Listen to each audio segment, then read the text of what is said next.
It was raining harder than it should have in October, the kind of rain that looks intentional, like someone up there turned the volume all the way up just to keep people inside. I was only supposed to help her move a few boxes from the back room of her house, old papers, worn-out books, a broken lamp she said she didn't have the heart to throw away. Then the storm started, and the street outside her window disappeared into water. That's how I ended up there. Staying over. Mira, I still can't say her name without slowing down a little.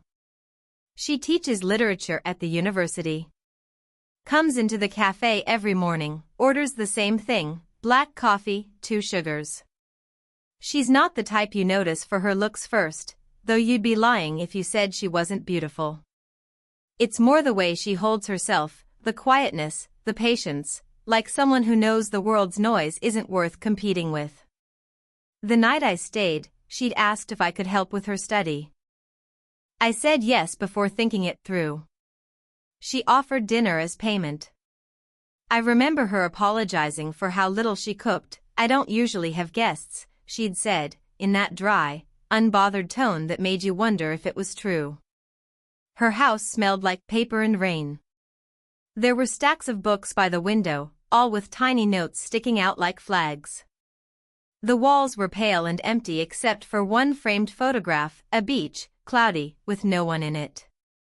She moved around quietly, her sleeves rolled up, the edge of her hair damp from the weather. I kept trying not to stare. She kept pretending not to notice. We talked, but not much. She asked what I was studying. I asked if she still wrote.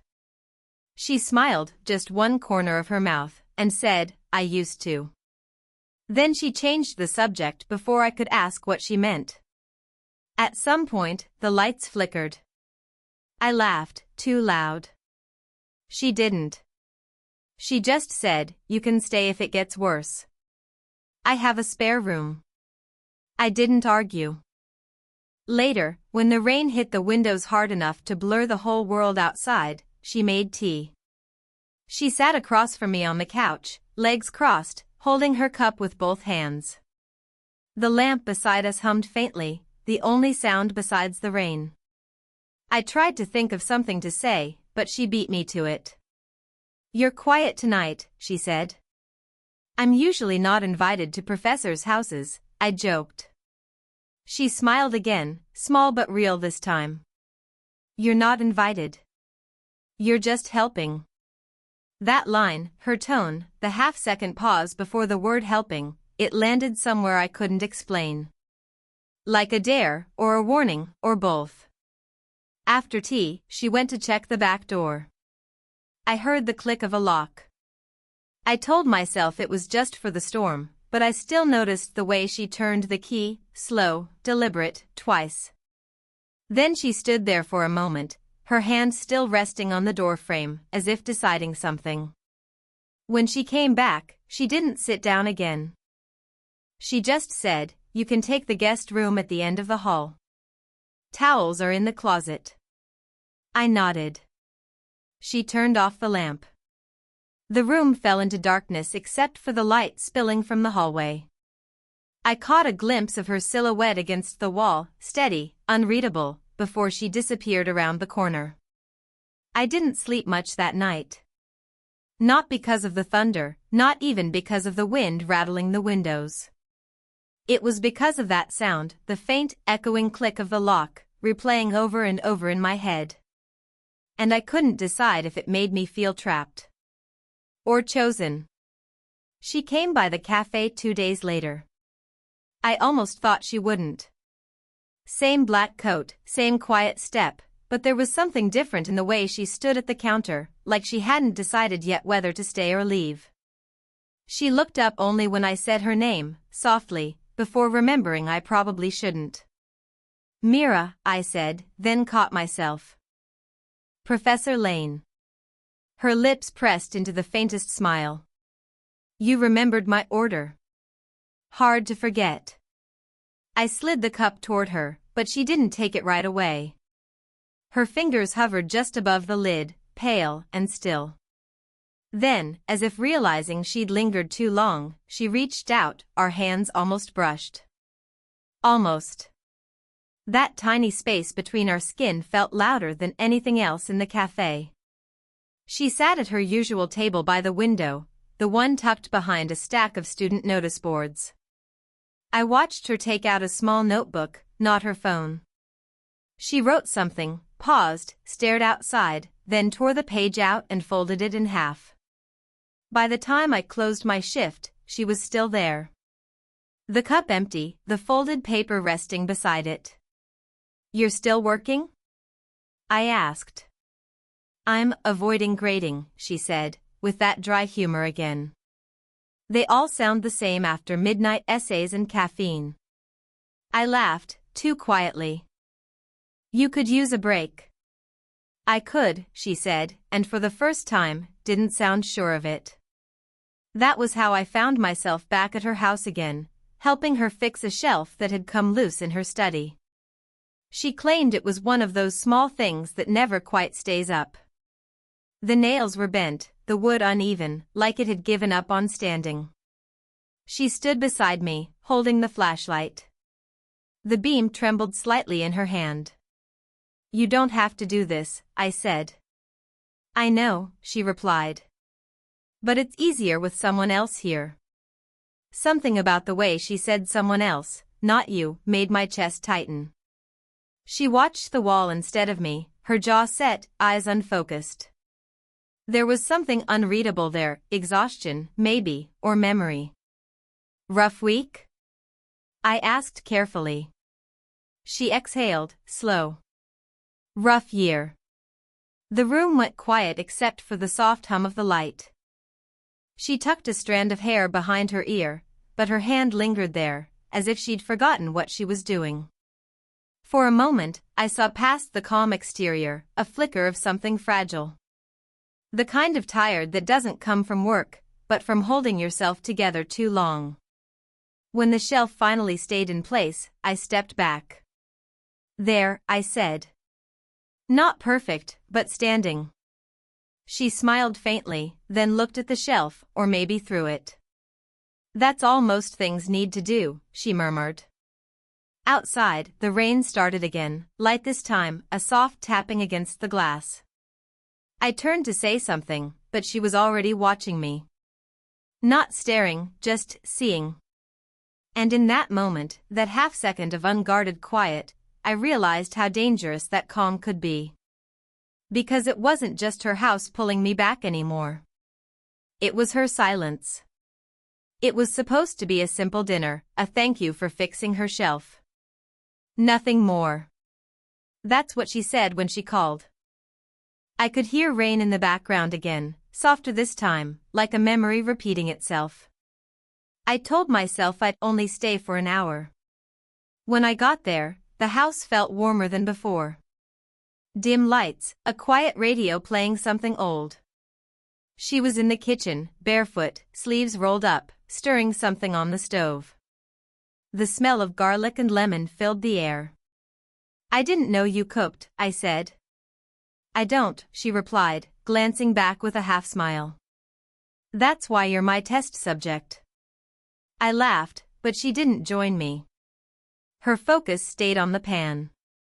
There was a faint tension around her shoulders, like she was holding a thought she didn't want to say. We ate at the counter instead of the table. The radio hummed between us. I tried to talk about school, about the cafe, anything that didn't sound like what I was actually thinking.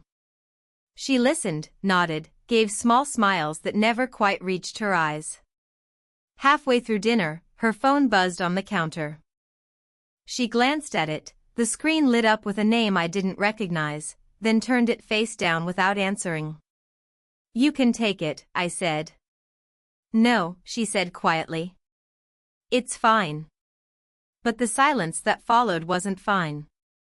She took a slow breath and reached for her wine, but her hand trembled slightly, just enough to make the glass clink against the counter. I pretended not to notice, though my eyes followed her every movement. "Old friend?" I asked carefully. "Old mistake," she said. Then, realizing what she'd revealed, she forced a small laugh. Sorry. That sounded dramatic. It didn't, I said. Her gaze lifted then, meeting mine. A second too long. I could see something in it, a tired honesty, the kind that slips out when you stop guarding yourself. For a moment, neither of us spoke. Then thunder rolled somewhere in the distance, low and heavy. She looked away first. Could you, she started, then hesitated. Could you check the window in the study? I think it's open. I nodded, maybe too quickly. Anything to move, to breathe. When I got there, the window was already closed. The air smelled faintly of her perfume, something clean, like soap and citrus. I turned to call out to her, but she was already standing in the doorway, watching me. You're shaking, she said softly. I'm not, I lied. She stepped closer, close enough that I could see the faint lines around her eyes, the way her hair fell loose from its clip. Close enough that her breath brushed my neck when she spoke. You should go before it gets worse, she murmured. The storm? The confusion. Her words hung there, half warning, half confession. My hands ached to reach for her, but I didn't move. Neither did she. Then the phone rang again from the kitchen.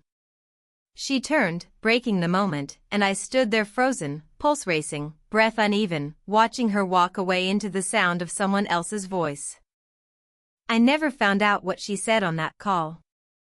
But I still remember the way her hand brushed the doorframe as she left, like she almost reached back for me, then stopped. It happened a week later, late evening again, rain again, though softer now, like it had run out of anger. I'd dropped off a book she'd lent me. The Waves, Virginia Woolf. I could have left it at her door, but I didn't. She opened before I even knocked twice, as if she'd been standing on the other side. You could have just kept it, she said. Her voice was calm, but her eyes weren't. I didn't want to forget it was yours. She stepped aside. You make returning a book sound like a confession. Maybe it is, I said before I could stop myself. We didn't laugh this time. Inside, the house felt colder, the kind of cold that doesn't come from temperature, but from too many hours alone. There was a half-finished cup of tea on the counter, a lamp left on in the corner, a cardigan draped over the chair like someone had been halfway through leaving and changed their mind. She noticed me looking. You shouldn't come by this often, she said quietly. I know. Then why do you? I don't know. She looked at me then, really looked.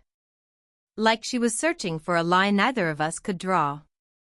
You're too young to be this uncertain, she murmured. I almost told her it wasn't uncertainty. It was everything else, everything I couldn't name without breaking something. Instead, I said, you're not as old as you pretend to be. That made her laugh, a dry, trembling sound. She turned away, rubbing her hands together. You don't know what that means yet. Then tell me, I said. Her silence stretched between us, fragile but unbreakable. The clock ticked. The rain pressed faintly against the glass. She exhaled, eyes closing for a second. This, she began, gesturing vaguely between us. This isn't what it looks like. You know that, don't you? I don't know what it looks like anymore. Her lips parted, but no sound came out. The air felt heavier now, filled with things unsaid, the late nights, the glances, the way she'd started leaving her porch light on longer. You make it sound simple, she whispered. But it isn't. I'm not asking for simple. What are you asking for, Jonas? Her voice cracked slightly on my name, and that alone felt like a confession. I swallowed hard. Just tell me if I've imagined all of this. She didn't answer. Just stepped closer, slow, until I could see the reflection of myself in her eyes, a version of me that looked older, lonelier, less sure. Mira, I said, the word barely a sound. She reached out then, fingertips brushing my sleeve. Not a touch, a test. I didn't move. Neither did she. And then she whispered, almost to herself, "Don't make me feel seen if you're not going to stay." The words landed like a stone in my chest. I didn't say anything back. I just stood there aching, breath shallow, as she turned off the lamp, leaving both of us in the half-dark, pretending we hadn't already crossed the line. I hadn't planned on going back. But she texted, "If you're not busy, could you help me with the computer again?" No greeting. No sign-off. Just that. When I got there, she was sitting at her desk, staring at a flickering screen. A folder of photos was open. She didn't look up when I entered. "I think it froze," she said. But her voice sounded far away, not really about the computer. I leaned over her shoulder, close enough to smell her perfume, faint citrus and something like rain on old paper. The monitor showed a picture of a man standing beside her, maybe 10 years younger than she is now. He was holding a book, smiling like someone who didn't know yet that the moment would end. "He was my husband," she said quietly, before I could ask. "Used to be." Her fingers hovered over the mouse, not clicking, not moving. "I didn't mean to open that folder," she added, like she owed me an apology for remembering. I nodded, but didn't know what to say. My throat felt tight, like any sound might come out wrong. "We met when I was your age," she said. "He was reckless. Brilliant. Terrible with time." She gave a faint smile, not out of fondness but self-defense. "He used to say that some people arrive too early in your life, and others too late. We were both late." Her words sank in slow. I felt them more than heard them. "Is he gone?" she said simply. Then after a pause, not in a tragic way. "Just, life does that. It unthreads things quietly." The rain began again outside, soft, deliberate. I looked at the photo, her younger, brighter, laughing with someone who saw her the way I did now. A strange guilt settled in me, heavy and shapeless. "You remind me of him sometimes," she said suddenly. "Not your face. The way you hesitate before saying something true." I didn't move. Couldn't.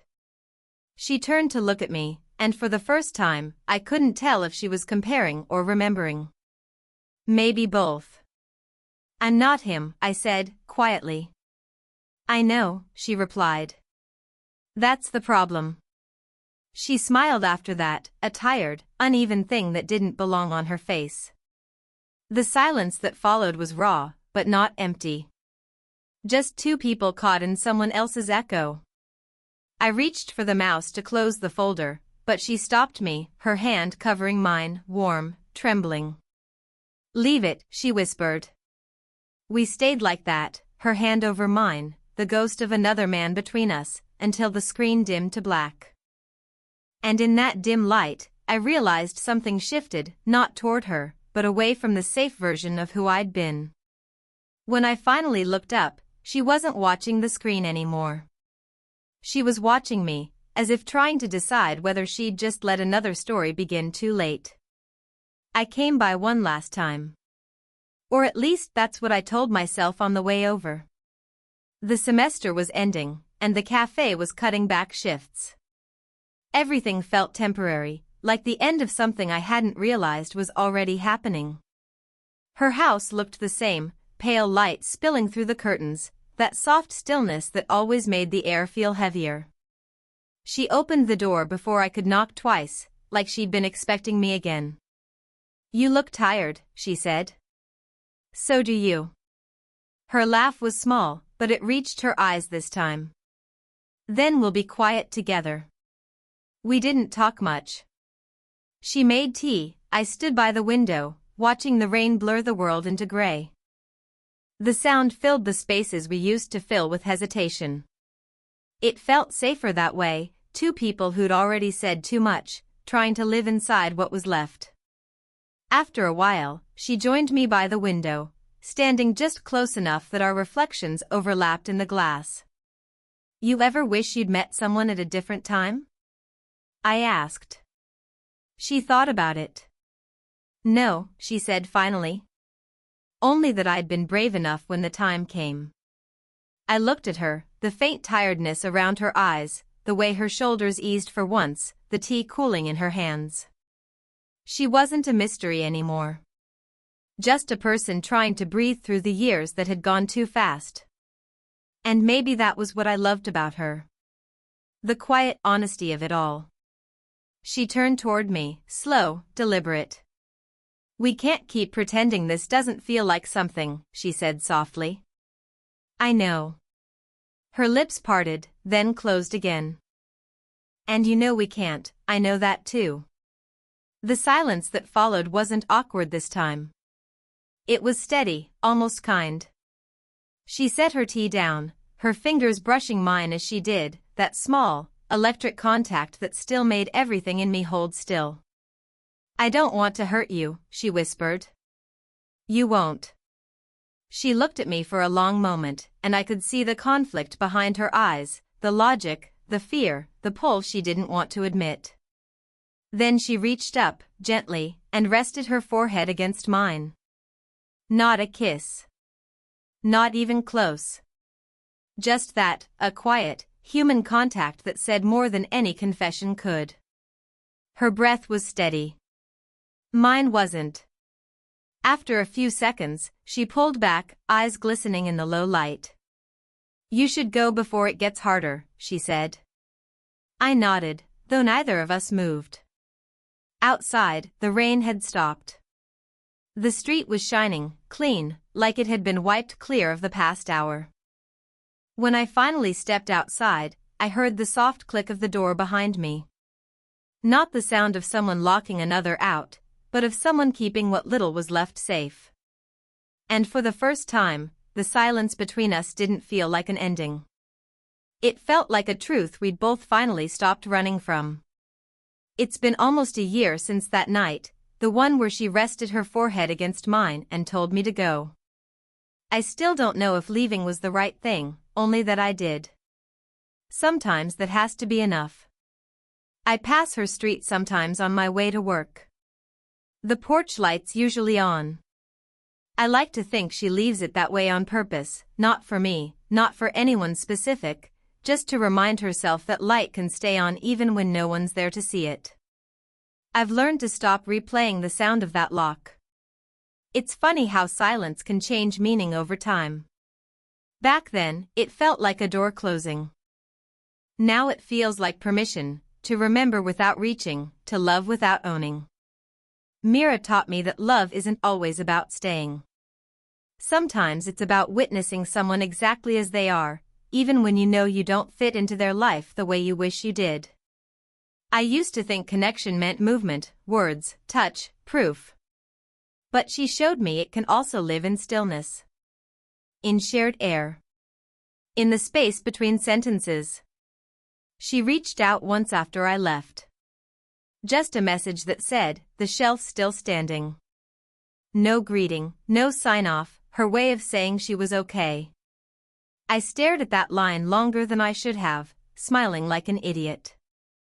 Because somehow, that simple thing, the shelf standing, was about everything else that didn't fall apart.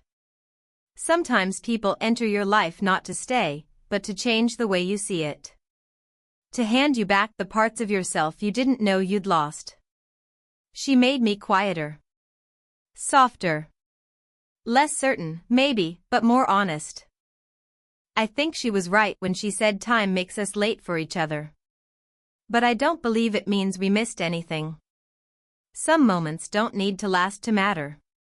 They just need to happen once, in full, so you can remember what it felt like to be truly seen.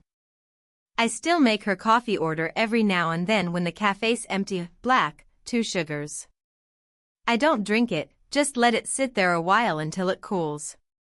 Some habits aren't meant to be broken, they're meant to remind you of the things that once made you real. And maybe that's what this story really is, Not about love lost or found, but about the quiet kind that teaches you how to stay with yourself after someone leaves. If she ever walks back in, I think I'd just smile and say, the shelf's still standing. And that would be enough sparkles. If this story made you feel something, let me know in the comments. Would you want more stories like this?